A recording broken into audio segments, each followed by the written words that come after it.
If you were to search online for how to wire a subwoofer upgrade, you are going to get a ton of results. Obviously, adding a subwoofer to a vehicle has been a common upgrade for a long time. But here's the thing, back in the day, adding a subwoofer to a vehicle with the wiring was honestly a pretty simple task. But with today's latest vehicles, unfortunately, there are a lot more potential issues that you need to be aware of. In this video, we are going to cover the basics of wiring for a subwoofer upgrade, but we're going to include vital information that is needed for today's latest vehicles. Hey everybody, I'm Mark. Welcome to Car Audio Fabrication. Here on this channel, together we learn how to master car audio and how to design, build, and install our dream car audio system. If you are new here, I'd love to have you as a subscriber. So to explain all the wiring that we're going to need for adding a subwoofer, I'm going to use this generic top-down view of a vehicle. Now obviously the wiring path may be a little bit different from vehicle to vehicle depending on if you have a truck, an SUV, a sedan, or a coupe,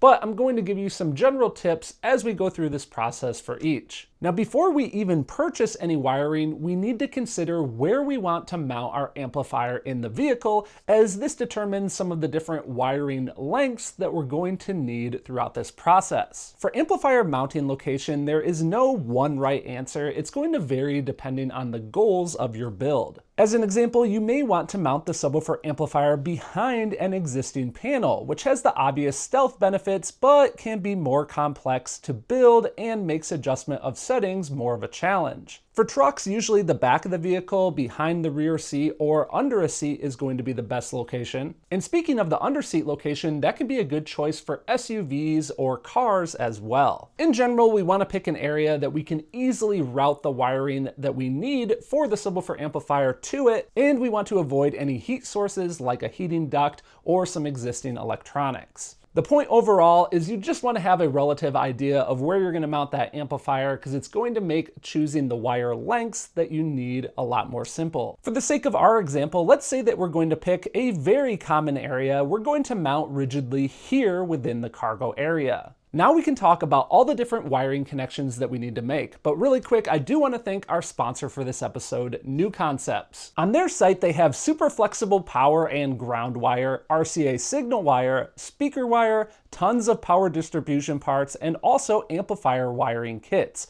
all at a great value. I have one of their amplifier wiring kits right here, and I've actually used them for well over 10 years now. And actually, even before I even started this YouTube channel, I've always had great results with using the New Concepts wiring and power distribution accessories. I definitely recommend them for your next car audio build. If you want to learn more, check out those links down in the video description. All right, so the first connection to discuss here is the main power wire. This is going to be the main power connection to your amplifier, and that's going to need to connect at the vehicle's battery. One of my first tips here is make sure you use a high quality wiring, as an example like that from New Concepts, and I definitely recommend an OFC, which stands for oxygen free copper type wire. In terms of the wiring path, I recommend that you choose the side of the vehicle that is closest to the battery in order to minimize the length that needs to run to the amplifier. Generally speaking, you want to try to have all of the power wire runs down one side of the vehicle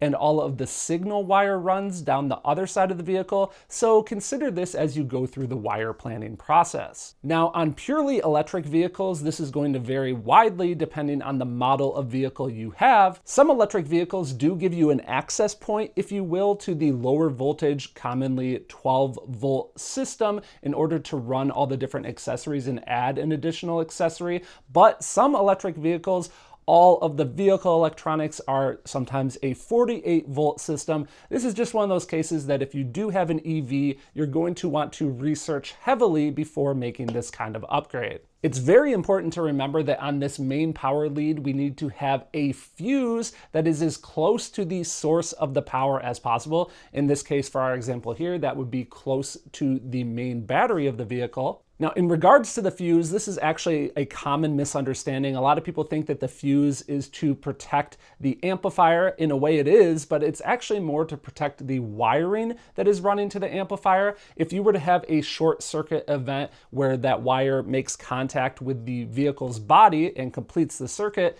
thus being a short circuit, we want to make sure that that fuse is in that path of wiring so that the fuse will blow before the wiring itself would potentially fail and actually start on fire. Now, something we definitely need to consider on all vehicles, whether they're old or new, is we want to make sure that we correctly size the power wiring. We need it to be of the correct current handling capability for the size of our subwoofer amplifier. I do have a separate video that goes into all the math about that here on the channel. Now, the reason I wanted to bring this up is there are a lot of hybrid vehicles on the market, and hybrid vehicles do have a lot more of a restrictive amount of power that they can actually feed the accessory system in the vehicle. As an example, there are a lot of hybrid vehicles that really you can't exceed 30 amps of current draw. So this is another good reason that it's a good idea to determine how much current your subwoofer amplifier is actually potentially going to be pulling from the system so that you don't exceed that maximum amperage recommendation. Again, to learn more about that wire sizing and figuring out how much current your system is going to be drawing, definitely check out that related video. Next, we need a way for that circuit to complete itself out of the amplifier, and that's going to come through the addition of the ground connection, the ground wire that's going to connect from our amplifier to the vehicle's chassis. Now, of course, some tips for you guys here. First of all, always make sure that your ground wire is sized the same as your main power wire. Again, that's a common misconception. People think that, well, the power is used up by the amplifier, so I only need a large power wire for the main power wire. I don't need a large ground wire. That is not the case. You are completing a full circuit. You need the ground wire to be sized appropriately as well. Generally speaking, it's a good idea to keep the ground wire as short as possible. With that said, you also want to make sure that your install is serviceable and usable. That doesn't mean you have to go 2 inches just because it has to be as short as possible. If you're within a few feet, you're going to be just fine with that wiring connection. Now, when it comes to the ground wire, another area of common discussion, especially in today's latest vehicles, is making sure that you pick the right ground location, where you actually land that wire onto the vehicle. In my personal experience, I found that many times you can use a factory ground where there are other devices connected, but you're going to want to do some testing because sometimes, depending on the other devices that are grounded there, you can potentially end up with noise being interjected into the system, and in which case it may be more ideal to create your own dedicated ground just for the audio system accessories. So generally speaking, you're looking for an area that is either the frame of the vehicle or as close to the frame of the vehicle as possible. You have to be careful on grounding to panels where a lot of times these different metal panels, they actually are metal, but they are bonded to another part of the vehicle using an adhesive or some other material that doesn't necessarily always conduct electricity well. So the long story short here is make sure that you test that ground location before you actually fully use it. And again, I have a full video about that here on the channel. Along with picking a good ground, you also want to make sure that you have good installation technique. You want to make sure that you remove any existing paint so that you have a good metal to metal connection. And you also want to make sure that you use the correct hardware. I really like to always use these star type washers that ensure you get a good bite between the surface that you're grounding to and the grounding bolt. Next up, for wiring your subwoofer amplifier, you need the remote turn on wire. So this is the wire that tells the amplifier that your audio system is on. Hey, you should turn on and be pulling power from that constant 12-volt connection that goes to the battery. But here's the issue with newer vehicles. If you have an aftermarket head unit, that 12-volt turn-on lead is commonly available, or if you have an older vehicle, they are commonly available. But unfortunately, in some of these newer vehicles, it's not always easy to find that switched 12-volt lead that you can use to turn on the amplifier. For this reason, when it comes to shopping for your subwoofer amplifier, you may want to look for an amplifier that has some of these features that allow you to use a different sort of source to turn the amplifier on. What some amplifiers will allow you to do is they will allow you to have the signal connection, so the signal coming from the factory system, the musical signal that is going into the amplifier. The setting will allow the amplifier to monitor that circuit and detect when a musical signal is coming in, and when it does, it will then tell the amplifier to turn on. So before you purchase an amplifier, it might be worth taking a multimeter and seeing if you can find that easy to use switched 12-volt lead that comes on with the radio every time you turn on the vehicle. And if you can't, you want to look for an amplifier that has one of these options that allows for easier OEM integration. So just for the sake of example, on our wiring diagram here, we're going to say that we were able to find that switched 12-volt lead that comes on with the radio behind the radio, and we're going to use that for our amplifier.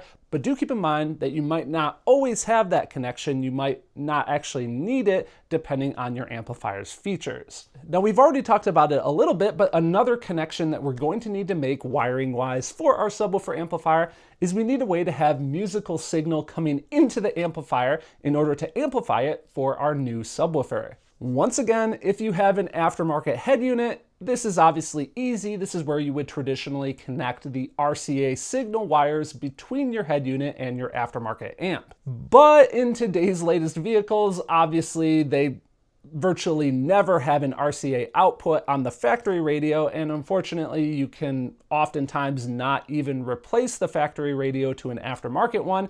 So you're going to need to grab the speaker level signal somewhere within the vehicle in order to send that signal to be amplified by the amp. Super critical recommendation here. You need to make sure that the speaker signal that you are tapping into for your subwoofer amplifier actually has subwoofer information. Now, ideally, you would use an electrical RTA in order to determine exactly which signal frequencies are on a particular set of speaker wires. But I understand that a lot of you guys out there might not have those tools. So another thing that you can do is you can actually play test tones through your system. So you could download a 20 hertz tone, 30 hertz, 40 hertz, 50 hertz, etc., or some variety there in between. Somewhere between 20 and 80 hertz, you could download several tones, and you can play those tones in your system and try to kind of get a feel from which existing speakers in your OEM system are replicating those tones currently. With them being subwoofer based, don't be surprised if it's not very loud. Obviously, that's the reason you're adding a subwoofer anyway. But the point is, you want to tap into a signal that actually has that relevant information in order to send it to our amp. Unfortunately, it's a common mistake where people will just tap into the easiest to find speaker level signals. They might go into something like a tweeter or a mid-range driver, and obviously those are not going to have the subwoofer information. So when you're checking for the speakers that have that base information, they're generally going to be the largest speakers in the OEM system. Now, another challenge in today's latest vehicles, especially when it comes to adding an aftermarket subwoofer,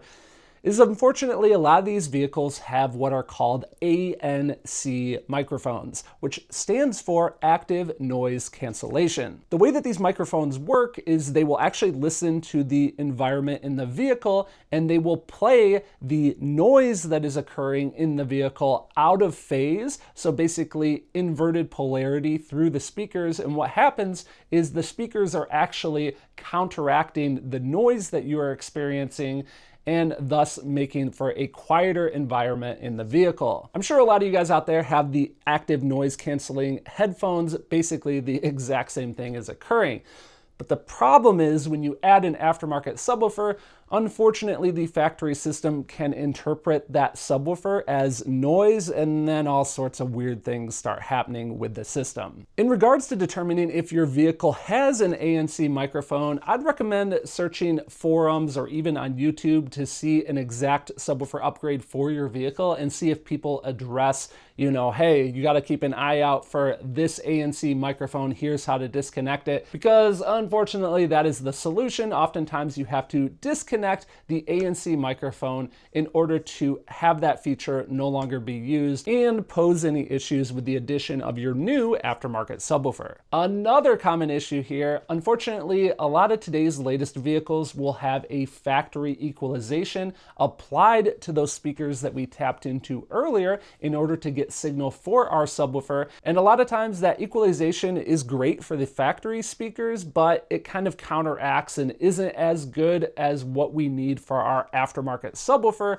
So ideally, if we can, it's oftentimes a good idea to add an OEM integration type DSP that's going to counteract that factory EQ and get our electrical signal back to a usable flat type signal. There are other devices out there that allow us to get the signal preamp, so a preamp, nice, perfectly flat signal. A couple of different options that you may want to consider depending on how much you are willing to invest for your subwoofer upgrade. Now, the next wiring connection that we need to make, this one is pretty much a no-brainer. We do have to, of course, connect the output of the subwoofer amplifier to our subwoofer, and that's going to be done through speaker wire.